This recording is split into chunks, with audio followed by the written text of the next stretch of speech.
अरे सावित्री बहू, कहाँ रह गई? सुबह के 8 बज गए, अभी तक मेरी चाय क्यों नहीं आई? पता नहीं आजकल की बहुएं भी घर वालों का कोई ख्याल नहीं रहता। सावित्री पढ़ी लिखी नए जमाने की बहू थी, घर के कामों में भी गुणी थी। उधर सावित्री की सास थोड़ी नक चढ़ी व नखरे वाली थी। वो हर पल सावित्री को बेवजह तंग करती रहती, पर सावित्री कभी अपनी सास से ऊंची आवाज में बात तक नहीं करती थी। सासुमा के नखरे सावित्री बड़े ही प्यार से उठाती। कुछ देर में सावित्री चाय के साथ आलू वाले पराठे भी ले आई। सोचा माँ जी को पसंद आएंगे और खुश हो जाएगी। पर यह क्या हुआ? क्या मेरे दिल का दर्द बढ़ाओगे? क्या चाहती हो मैं अपनी उम्र से पहले ही मर जाऊं, ताकि तुम मेरे मरने के बाद पूरे घर की रानी बनकर घूमो? सास बोली, इसे वापस ले जाओ और मेरे लिए कुछ हल्का सा खाना लेके आओ। सावित्री देर न करते हुए जल्दी से पोहे बना कर लाती है। उसकी सास बड़े चाव से पोहा और चाय पीकर अपने कमरे में आराम करने चली जाती है। ऐसे ही फिर दोपहर होती है। लीला देवी फिर से चिल्लाती है, क्या हो बहू, कहाँ मर गई? दोपहर के 12 बज गए, मेरा खाना किधर है? सावित्री दौड़ी दौड़ी आती है और खाने की थाली में खाना परोस लीला देवी को देती है। लीला देवी हमेशा खाने में कोई ना कोई कमी निकालती रहती, पर खाना भी नहीं छोड़ती। सावित्री भी चुपचाप खड़ी लीला देवी को सुनती और मुस्कुराती। वह अपनी सास के बर्ताव से कभी नाराज नहीं होती थी। यह सिर्फ एक दिन की बात नहीं थी। सावित्री की सास लीला देवी हमेशा उससे ऐसे ही पेश आती। पर एक दिन ऐसा हुआ कि घर में सबसे छोटे बेटे की शादी होने वाली थी। घर में बहुत सारी तैयारियां भी चल रही थी। शादी के अगले दिन घर में एक खास पूजा भी रखी गई थी। घर में सारे मेहमान और आसपास वाले भी शामिल होने वाले थे। सावित्री भी उस दिन सुबह 5 बजे उठ जाती है। पूजा की सारी तैयारियां करते करते सुबह के 8 बज जाते हैं।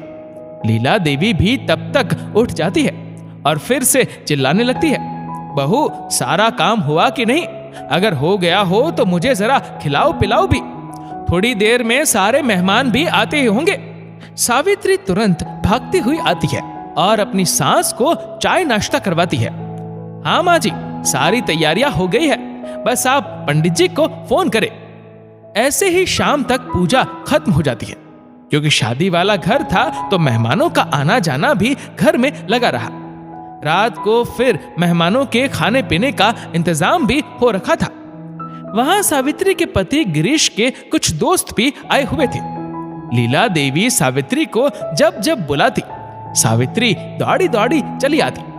ऐसे ही मेहमानों को पानी देने जब सावित्री आगे बढ़ती है, वहां अचानक उसके हाथ से पानी की ट्रे से गिरीश और कुछ दोस्तों के ऊपर सारा पानी गिर जाता है। शायद पूजा की सामग्री समेटते हुए सावित्री के हाथ में तेल रह गया होगा।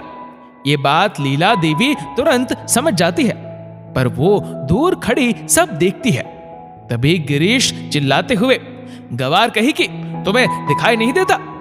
उतने में उसके दोस्त भी बोल पड़े, पता नहीं कहां से उठा लाया, तुझे मना किया था कि गवार लड़की से शादी मत कर। सावित्री इतना सुनते ही वहां से दौड़कर अपने कमरे में रोती हुई चली जाती है। और वहां मौजूद आसपास वालों ने भी तरह तरह की बातें बनानी शुरू कर दी। तभी वहां लीला देवी आ पहुंचती है।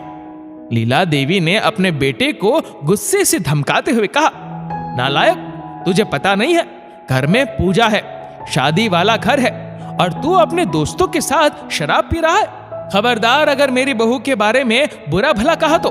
लीला देवी का गुस्सा देख वहां खड़े सारे लोग जो बातें बना रहे थे, वे सारे चुप हो गए। गिरीश भी दोस्तों को लेकर वहां से निकल गया। लीला देवी को पता था कि सावित्री ने पूजा और मेहमानों की आवभगत में सुबह से एक निवाला तक नहीं खाया था। पूरे दिन घर के काम में उलझी रही।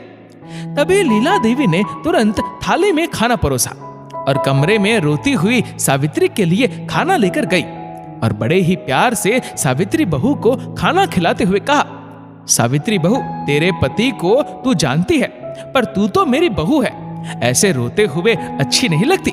मैं खाना ले आई हूँ, खा लो और आराम करो, बाहर की चिंता तुम मत करो।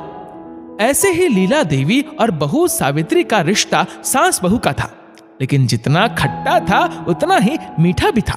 दोस्तों, इस वीडियो को लेकर आपकी क्या राय है, नीचे कमेंट करके जरूर बताएगा। और अगर आपको वीडियो अच्छा लगा हो तो इस वीडियो को लाइक करेगा, शेयर करेगा ज्यादा से ज्यादा लोगों तक। और ऐसे ही और भी इंस्पिरेशनल वीडियोस के लिए सब्सक्राइब करें हमारे यूट्यूब चैनल को और फेसबुक पर फॉलो करें हमारे पेज को। धन्यवाद।